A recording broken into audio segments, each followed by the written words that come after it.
আমার কষ্ট যখন আমি বিশ্বনবীর কাছে বললাম, বিশ্বনবী জানাইয়া দিয়েছে ঘরের মধ্যে কোনো পেশাব পায়খানা করা হবে না।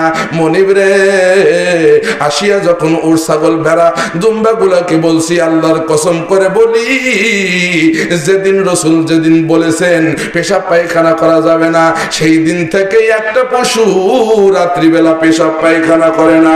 জোরে জোরে কোন সুবহানাল্লাহ। আমার ভাইরা রে, আমার বন্ধুগণ, খুব মনোযোগী হবেন।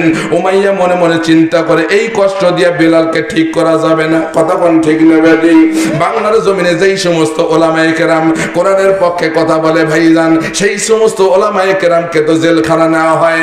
বাংলার জমিনের একজন মুফাসসির, শুধু বাংলার জমিনের মুফাসসির না, আহারে ফিরোজপুরের সন্তান আল্লামা সাঈদী, এই দুনিয়ার জমিনে যে আওয়ামী লীগ করে, যে বিএনপি করে, জাতীয় পার্টি, জামাত, শিবির, জাসদ বাসদ যারাই করে, সকলের কলিজার মানুষ একজন মুফাসসির, তার নাম হলো আল্লামা সাঈদী।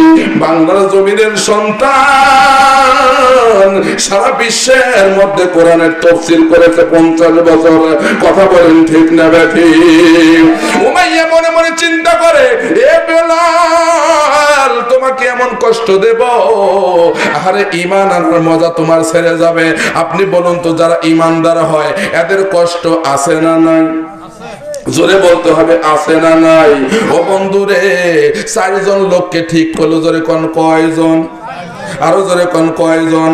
4 জন লোককে ঠিক করলো, ডাক দিয়ে বললো, আগামীকাল সকালবেলা যখন এই উট ছাগল দুম্বাগুলা নিয়ে মরুভূমির প্রান্তর মধ্যে যাবে, ওই যাওয়ার পরে তোমরা 4 জন যুবক, 3 জন যুবক বেলালকে ধরবা, হাত পাও বান্ধিবা, আর ওই বালুকার ময়দানের মধ্যে পায়ের সাথে রশি লাগাইয়া টানবা। এ বন্ধুরে, পরের দিন তাই করা হলো। আপনি বলুন তো, ছোট ছোট পাথর মিশ্রিত বালুর মধ্যে টানা রোদের মধ্যে যদি একজন মানুষের পায়ের মধ্যে রশি লাগাইয়া আহারে যদি টানা হয়, ওই মানুষটার আপনার পিঠের মধ্যে কি কিছু থাকে? আরো জোরে থাকে নাকি? হযরতে বেলাল ডাক দিয়ে কই, আল্লাহ, এই দুনিয়ার জমিনের স্বাদ নেওয়ার মতো আমার কোনো শক্তি নাই, আমার কোনো আশা নাই। আল্লাহ, এই দুনিয়ার জমিন থেকে যখন আমি চলে যাব, আল্লাহ, কিয়ামতের আদালতে আমি বেলালকে জান্নাত নসিব করে দিও। জোরে জোরে কোন সুবহানাল্লাহ।